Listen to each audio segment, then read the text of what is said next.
नमस्कार। चलिए आज समझते हैं मानव उत्सर्जन तंत्र को। ये हमारे शरीर का वो शानदार सिस्टम है जो हमें हेल्दी रखता है। और हाँ, एसएससी और रेलवे जैसे एग्जाम्स के लिए तो ये एक बहुत ही जरूरी टॉपिक है। तो सबसे पहले इसी सवाल से शुरू करते हैं। सोचिए, हमारे शरीर के अंदर एक पूरा वेस्ट मैनेजमेंट सिस्टम लगा हुआ है, पर सवाल ये है कि आखिर काम कैसे करता है।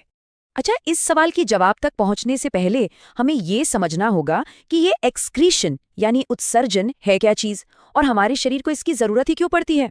तो देखिए, बहुत सीधे साधे शब्दों में कहें तो जब हमारा शरीर खाना पचाकर एनर्जी बनाता है तो इस पूरे प्रोसेस में कुछ वेस्ट प्रोडक्ट्स भी बनते हैं, जैसे यूरिया, यूरिक एसिड, अमोनिया। ये सब जहरीले होते हैं।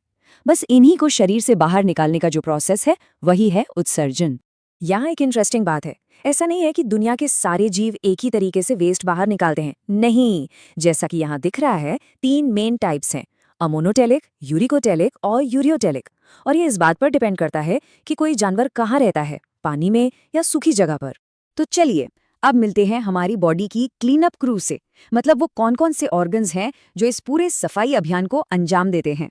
इस पूरी टीम का जो हीरो है वो है हमारा वृक्क यानी किडनी। यही हमारा मेन एक्सक्रीटरी ऑर्गन है।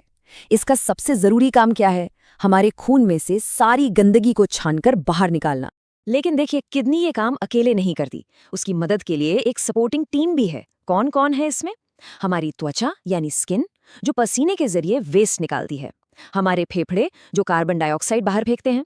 और हाँ, हमारा लिवर यानी यकृत भी इसमें एक बड़ा रोल प्ले करता है। तो हमने ऑर्गन लेवल पर तो देख लिया। अब जरा और अंदर चलते हैं, एकदम माइक्रोस्कोपिक लेवल पर। देखते हैं कि किडनी के अंदर की वो कौन सी मशीनरी है जो असल में सारा काम कर रही है। इस छोटी सी लेकिन सुपर इंपॉर्टेंट यूनिट का नाम है नेफ्रॉन। इसे किडनी की स्ट्रक्चरल और फंक्शनल यूनिट भी कहते हैं। मतलब किडनी का पूरा ढांचा और सारा का सारा काम सब कुछ इन्हीं नेफ्रॉन्स पर ही डिपेंड करता है।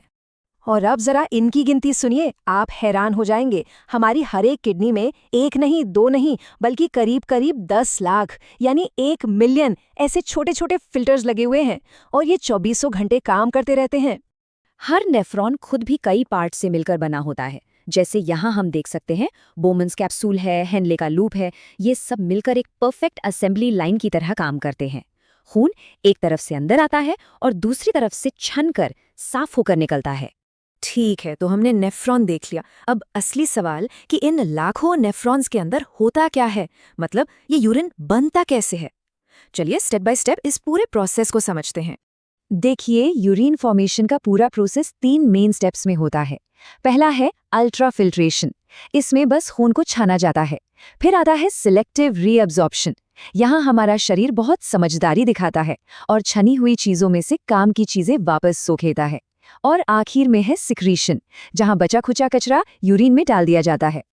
अब जरा इस सिस्टम की ताकत का अंदाजा लगाइए।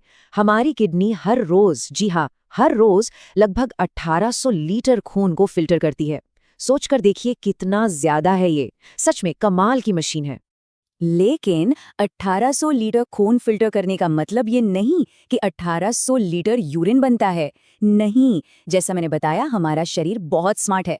वो सारा जरूरी सामान वापस ले लेता है और आखिर में सिर्फ करीब करीब 1.45 लीटर यूरिन ही बनता है। बाकी सब वापस ब्लड में चला जाता है।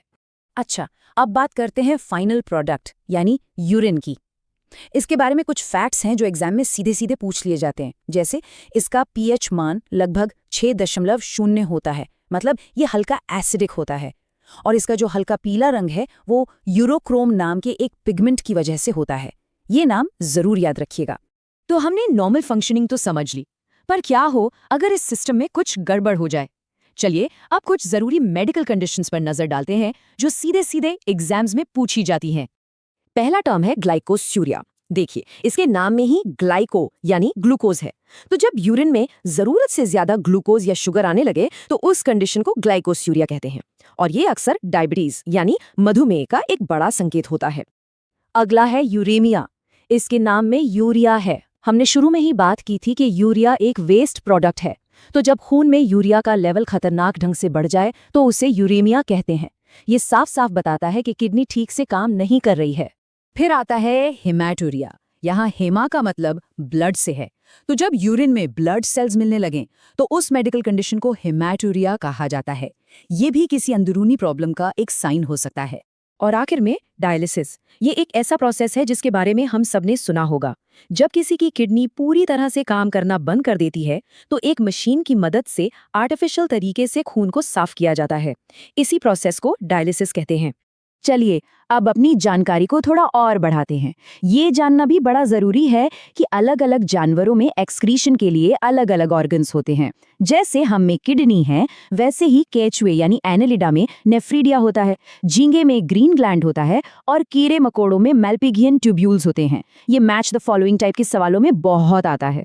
तो अब अंत में एक सवाल बस सोचने के लिए कि क्या होगा अगर हमारा ये पूरा का पूरा सिस्टम सिर्फ एक दिन के लिए, बस 24 घंटे के लिए काम करना बंद कर दे। जरा सोचिए, शायद यही एक सवाल हमें इस लाजवाब सिस्टम की असली कीमत